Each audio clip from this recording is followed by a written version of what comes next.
आज हम भारतीय संविधान के अंतर्गत जो मूल अधिकार दिए गए हैं, अनुच्छेद 15 जो समता के अधिकार के अंतर्गत आता है, उसकी विस्तृत व्याख्या करेंगे। अनुच्छेद 15 अनुच्छेद 14 में दिए गए जो समता का अधिकार है, उसको विशेष क्षेत्र में या विशिष्ट क्षेत्र में लागू करता है। अनुच्छेद 15 के अनुसार यह अनुच्छेद अर्थात अनुच्छेद 15 धर्म, मूल वंश, जाति, लिंग या जन्म स्थान के आधार पर किसी भी भेदभाव या डिस्क्रिमिनेशन का प्रतिषेध करता है। यह अनुच्छेद केवल भारतीय नागरिकों को ही प्राप्त है, अर्थात अनुच्छेद 15 उसके बाद अनुच्छेद 16 भारतीय नागरिकों को ही प्राप्त है, ना कि विदेशी नागरिकों को। जबकि अनुच्छेद 14 भारतीय नागरिक और विदेशी या गैर भारतीय नागरिक दोनों को ही प्राप्त है। और अनुच्छेद 15 के 5 उपखंड हैं, जिसमें कुछ उपखंड बाद में संविधान संशोधन के द्वारा जोड़े गए। सबसे पहले आता है अनुच्छेद 15(1).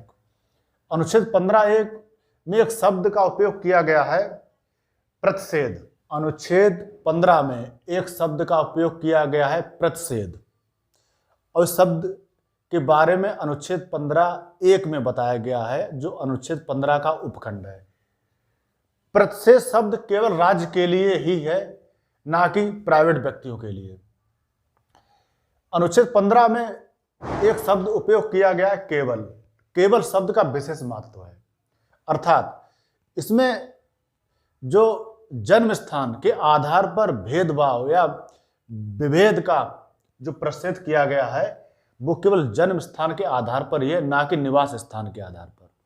निवास स्थान के आधार पर राज्य भेदभाव कर सकता है अपने राज्य के निवासियों के लिए, अपने राज्य के निवासियों की सामाजिक शैक्षिक उन्नयन के लिए। जैसे उदाहरण के लिए जम्मू कश्मीर, उत्तराखंड, हिमाचल प्रदेश तथा अन्य कुछ जो विशेष दर्जा प्राप्त वाले राज्य या केंद्र शासित प्रदेश हैं, वहाँ के जो नागरिक हैं वो उन राज्यों की नौकरियों के लिए ही योग्य हो सकते हैं, क्योंकि उन नागरिकों को वहाँ के निवास स्थान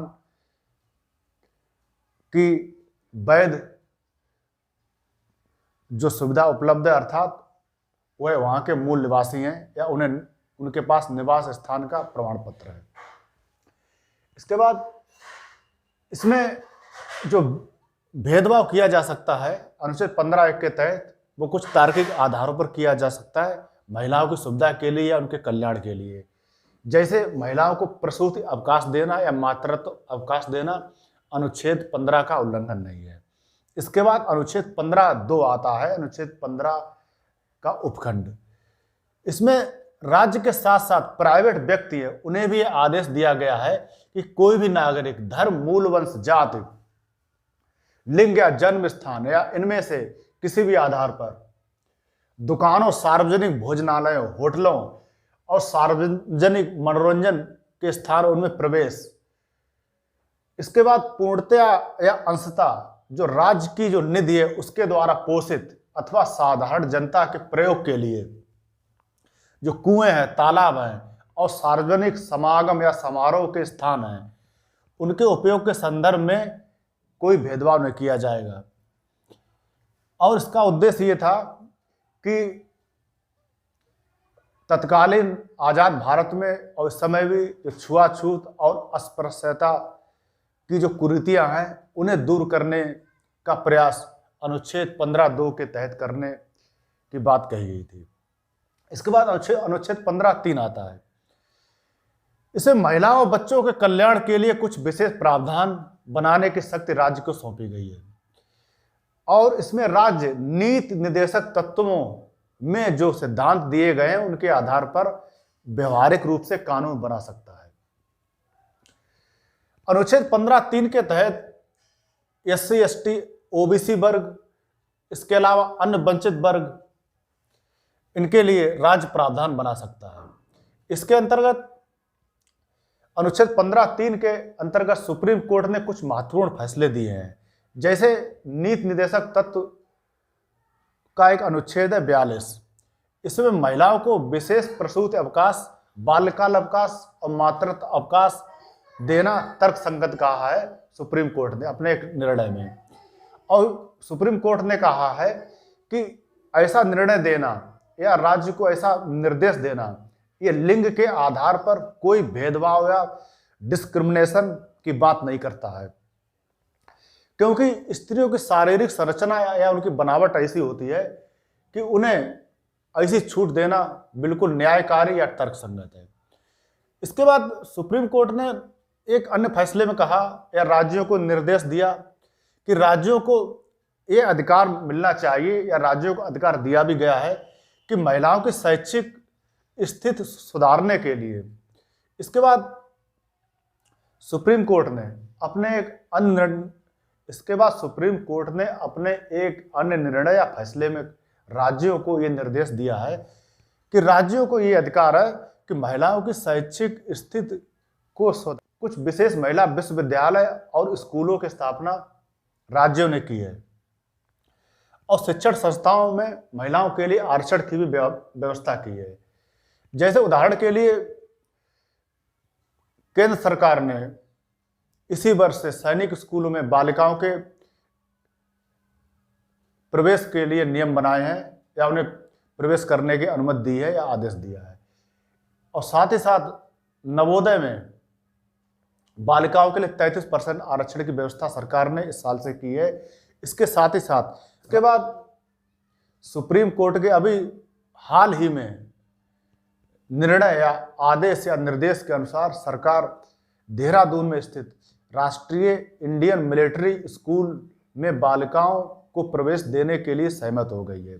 सुप्रीम कोर्ट ने अपने इस महत्वपूर्ण निर्णय में सरकार से कहा है कि आप कई मीलों तक चले हैं, कुछ कदम और भी चल लीजिए बालिकाओं या महिलाओं के कल्याण के लिए। इसके बाद इसी अनुच्छेद के तहत अर्थात अनुच्छेद 15(3) के तहत 1990 में राष्ट्रीय महिला आयोग की स्थापना सरकार द्वारा की गई। इसके बाद अनुच्छेद 15 का अनुच्छेद उपखंड 15(4) आता है। इसे प्रथम संविधान संशोधन अधिनियम 1951 के माध्यम से जोड़ा गया।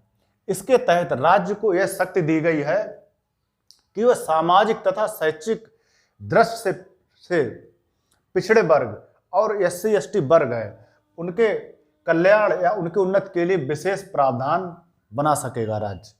और ऐसे विशेष प्रावधानों को बनाने के संदर्भ में अनुच्छेद 15 का उल्लंघन नहीं माना जाएगा।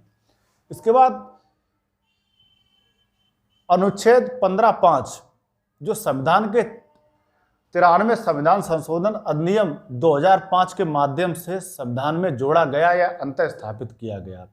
इसमें कहा गया अर्थात अनुच्छेद 15(5) में कहा गया कि राज्य को यह अधिकार देता है अनुच्छेद 15(5) कि वह अल्पसंख्यक वर्गों की शिक्षा संस्थान है उनको छोड़कर अन्य सभी सरकारी या निजी शिक्षण संस्थान हैं उनमें चाहे वो राज्य द्वारा सहायता प्राप्त हो या सहायता प्राप्त ना हो SC/ST या OBC वर्गों के अभ्यर्थियों को दाखिले में आरक्षण दे सकता है।